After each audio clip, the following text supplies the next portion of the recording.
Hello friends, एक बार पुनः स्वागत है कुलदीप जैन ऑफिशियल में। जैसा कि आप सभी को पता है कि वर्ग 2 के लिए प्रीवियस ईयर क्वेश्चन पेपर को हम लगातार देख रहे हैं। आज की इस वीडियो में हम चाइल्ड डेवलपमेंट एंड पेडागोजी के 30 क्वेश्चन को डिस्कस करेंगे। जो अभी चलने वाली वर्ग 2 की परीक्षा इसमें इम्पोर्टेंट होगी और आगे जो एलिजिबिलिटी टेस्ट होने वाले हैं उसमें भी ये जो चाइल्ड डेवलपमेंट एंड पेडागोजी के क्वेश्चन है ये इम्पोर्टेंट होने वाले हैं। साथ ही साथ सीटेट जो जुलाई 2023 में आयोजित की जानी है उसमें भी ये क्वेश्चन इम्पोर्टेंट होने वाले हैं फ्रेंड्स। तो आइए आज की इस वीडियो को स्टार्ट करते हैं। आप वीडियो को अंत तक जरूर देखिएगा। इन क्वेश्चन से आपको एग्जाम का पैटर्न, क्वेश्चन की डिफिकल्टी लेवल को समझने में मदद मिलेगी। आप लगातार देख रहे होंगे कि किस तरीके से पेडागोजी के क्वेश्चन अभी पूछे जा रहे हैं। बहुत कम ही स्टूडेंट्स इसमें क्वालिफाई हो पा रहे हैं। तो आइए इसको स्टार्ट करते हैं। आप वीडियो में अंत तक जरूर बने रहिएगा। हमारा पहला क्वेश्चन है, द्विध्रुवीय विकार बाइपोलर डिसऑर्डर किस प्रकार का विकार है?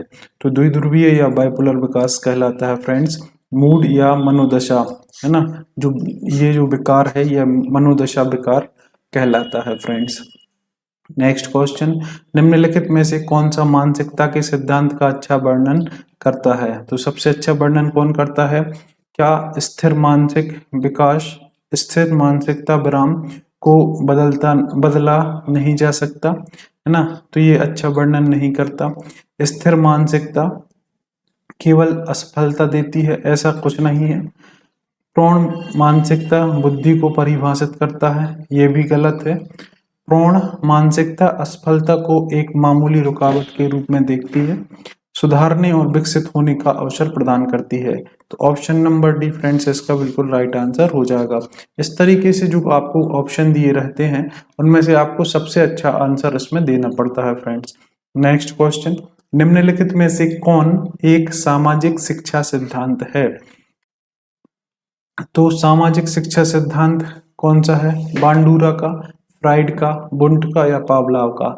तो पावलाव ने तो शास्त्रीय अनुबंधन का सिद्धांत दिया था, है ना। सिगमंड फ्राइड ने मनोविश्लेषणात्मक बात का सिद्धांत दिया था। बंडूरा ने सामाजिक शिक्षा का सिद्धांत दिया था। तो ऑप्शन नंबर ए इसका राइट आंसर हो जाएगा फ्रेंड्स। नेक्स्ट क्वेश्चन, रूही 11 महीने की बच्ची है और वह प्रत्येक सफेद तरल वस्तु को दूध कहती है। तो उसके मन में एक कॉन्सेप्ट बन गया फ्रेंड्स कि जो भी सफेद दिखता है वो क्या है? दूध है ना। तो उसके मन में ये कॉन्सेप्ट बन गया। आगे देखो, रूही द्वारा अवधारणा विकास प्रक्रिया का कौन सा प्राकृतिक स्वभाव दिखाया गया है? तो इसमें अमूर्तीकरण जो स्वभाव है, एब्स्ट्रैक्शन है, ये दिखाया गया है ना। किसी एक चीज को देख करके उसके समान दिखने वाली सारी चीजों के गुण एक जैसे कह देना, ये आपका अमूर्तीकरण या एब्स्ट्रैक्शन का प्रभाव कहलाता है। नेक्स्ट क्वेश्चन, सामान्यतः अधिगम निम्न पर आधारित व्यवहार में एक स्थायी परिवर्तन माना जाता है।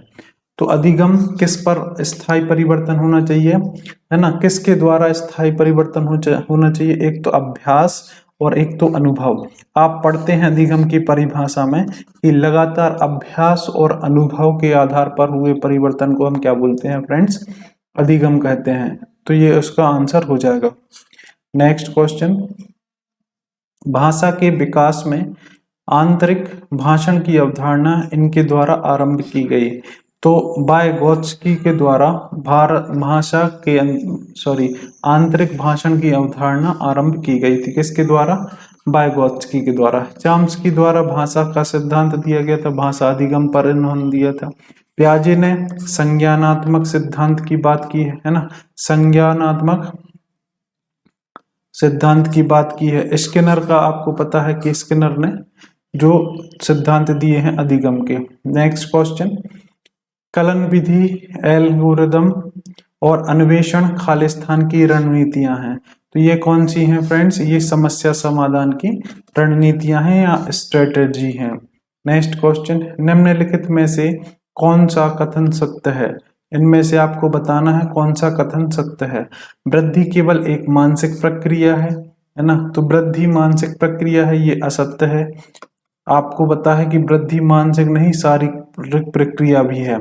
अनुमानसिकता अधिगम प्रक्रिया को प्रभावित नहीं करती, तो करती है अनुमानसिकता का प्रभाव। आप देखते हैं कि विकास या जो होता है वह आपका हेरिटेज मतलब अनुमानसिकता और मतलब जो आपका समाज है, इन दोनों का मिश्रित जो रूप होता है वह क्या होता है, विकास होता है। तो ये भी गलत हो जाएगा।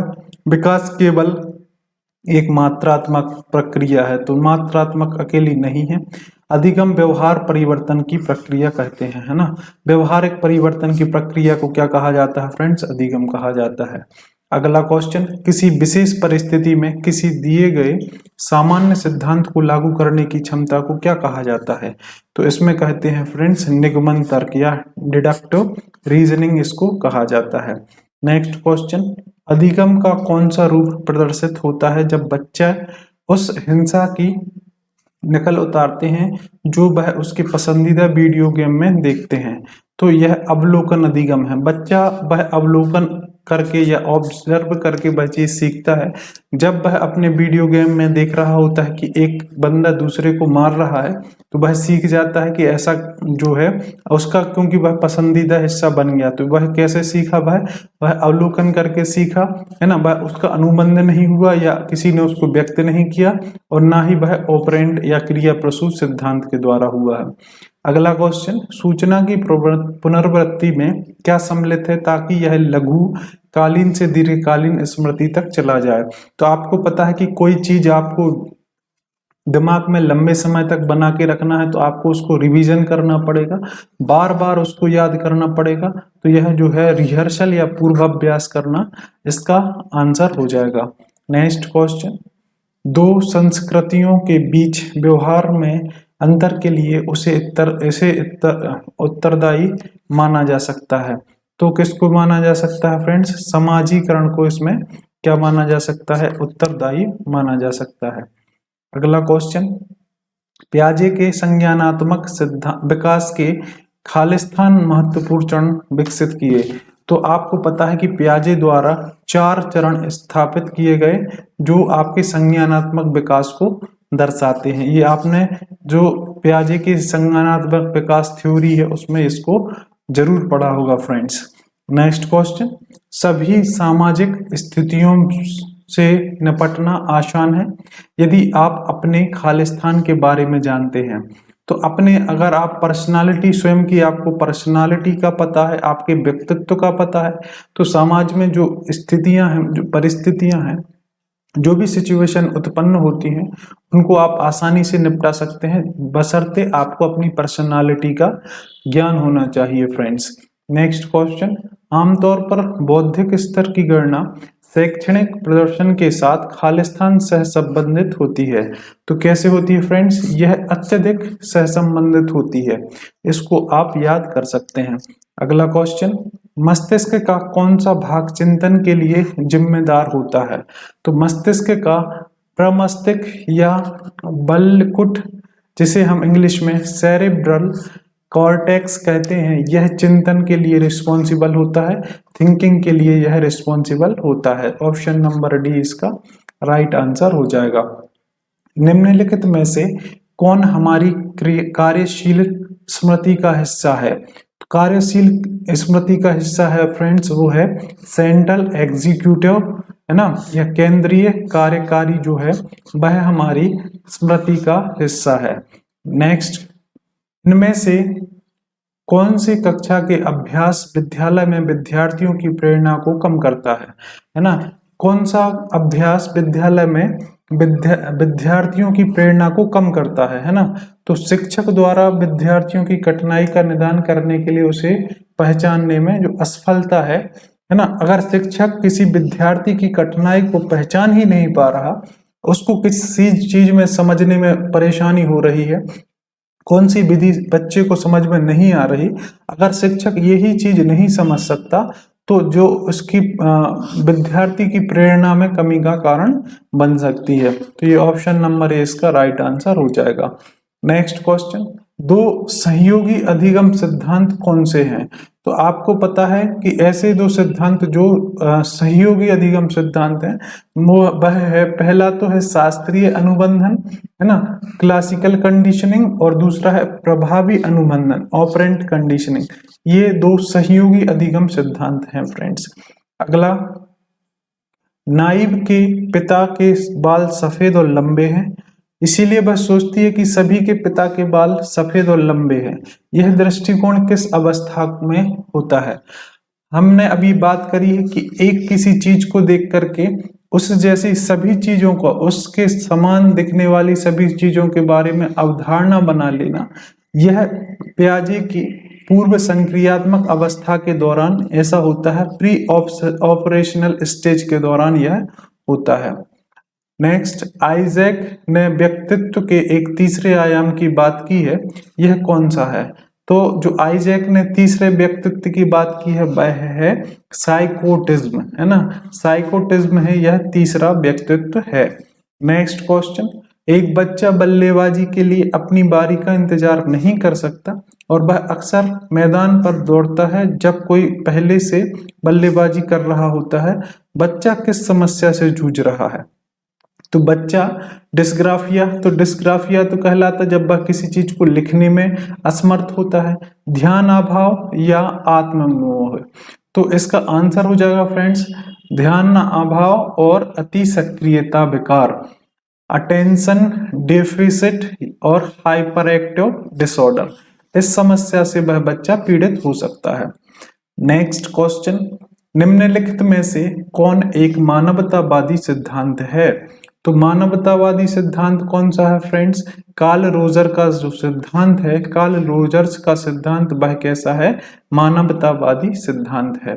सिगमंड फ्राइड ने फ्रेंड्स कौन सा सिद्धांत दिया था? मनोविश्लेषणवाद सिद्धांत दिया था सिगमंड फ्राइड ने। इवान पावलोव ने कौन सा दिया था? इसको हम बार बार पढ़ चुके हैं फ्रेंड्स, तो ये आपको पता ही होगा। अगला क्वेश्चन, अधिगम के प्रति दृष्टिकोण को सबसे अच्छी चीज के रूप में परिभाषित किया जाता है जो खालिस्तान है ना। तो अधिगम के प्रति दृष्टिकोण को सबसे अच्छी चीज के रूप में परिभाषित किया जाता है, वह है सकारात्मक अधिगम वातावरण बनाकर संशोधित किया जा सकता है, can be modified by creating positive learning environments. किसी चीज को अगर आपको सीखना है तो उसके प्रति सकारात्मक वातावरण बना दो, बच्चा अपने आप उसको सीखने लग जाएगा। Next question, round robin chart Khalistan के रूप में प्रयुक्त किए जाते हैं। किसके रूप में प्रयुक्त किए जाते हैं फ्रेंड्स? फॉर्मेटिव असेसमेंट के रूप में या रचनात्मक अवकलन के रूप में जो है राउंड रॉबिन चार्ट का प्रयुक्त किया जा सकता है। नेक्स्ट क्वेश्चन, आज के कक्षाओं के छात्रों के बीच सांस्कृतिक, जातीय और नस्लीय खालिस्तान की एक विस्तृत श्रृंखला होने की संभावना है, तो यह किसके रूप में देखी जानी चाहिए फ्रेंड्स? विविधता के रूप में देखा जाना चाहिए। आपको पता है कि विभिन्न संस्कृति से, विभिन्न जाति के और विभिन्न नस्ल के लोग आएंगे, तो जो बच्चा है वह सारे लोगों से जब वह मिलेगा तो उनके जाति को समझेगा, उनकी संस्कृति को देखेगा, किस तरीके से उनके यहाँ सामाजिक रीति रिवाज होते हैं, सारी चीजें वह सीख सकता है। तो इसके लिए हम अवसर के रूप में, डाइवर्सिटी या विविधता के रूप में देख सकते हैं। नेक्स्ट क्वेश्चन, एक बच्चे को प्रेरित करने के लिए उसे उत्तेजित करना निम्न होता है। कैसा होता है? निरंतर सुदृढ़ीकरण, ऑपरेटिंग कंडीशनिंग, सुदृढ़ीकरण, तटस्थ उत्तेजना, है ना। तो उत्तेजना करना वह होता है रीफोर्समेंट, सुदृढ़ीकरण, ये इसका आंसर हो जाएगा। नेक्स्ट, एक शिक्षक के रूप में जब आप एक समावेशी कक्षा में काम कर रहे हैं तो आपकी भूमिका होनी चाहिए। कैसी होनी चाहिए? आप जब समावेशी कक्षा में हैं, आप इंक्लूसिव क्लासरूम में हैं, तो आप जब बच्चे को सिखा रहे हैं तो आपको मार्गदर्शक की भूमिका में रहना है, आपको सहायक की भूमिका में रहना है ना, फैसिलिटेटर की भूमिका में आपको रहना है, जिससे बच्चे स्वयं खुद अपने एफर्ट डालें और खुद उसको सीखने का प्रयास करें। अगला क्वेश्चन फ्रेंड्स, बाब एक मॉडल हवाई जहाज को एक साथ रख सकते हैं, यह कथन अभिवृत्ति परीक्षण की किस विशेषता का संकेत है? तो यह है स्थानिक चिंतन, स्पेक्टिकल थिंकिंग का यह कथन है फ्रेंड्स। नेक्स्ट क्वेश्चन, एक बच्चे के मूल जन्मजात स्वभाव को निरूपित करने के लिए किस पद का प्रयोग किया जाता है? तो जो उसके जन्मजात स्वभाव है या उसकी जो प्रकृति है या जो उसकी मूल स्वभाव है उसको हम प्रकृति या मिजाज, टेम्परामेंट के रूप में उसको फ्रेंड्स देख सकते हैं। तो आई होप जो हमने चाइल्ड डेवलपमेंट एंड पेडागोजी के 30 क्वेश्चन को डिस्कस किया है फ्रेंड्स, ये आपको वर्ग 2, वर्ग 1, वर्ग 3 और सीटेट वगैरह सभी परीक्षा के लिए इम्पोर्टेंट क्वेश्चन है, क्योंकि सभी परीक्षाओं में चाइल्ड डेवलपमेंट एंड पेडागोजी के क्वेश्चन आते हैं। तो ये सारे क्वेश्चन आपके लिए इम्पोर्टेंट हैं। इसी तरीके की और भी वीडियो मैं अपलोड करता रहता हूं, जिसमें विभिन्न परीक्षाओं के प्रीवियस ईयर क्वेश्चन को हम लगातार देखते रहते हैं। साथ ही साथ जो आपकी होने वाली परीक्षाएं हैं उनके बारे में महत्वपूर्ण जानकारी को भी मैं आपके साथ डिस्कस करता रहता हूं।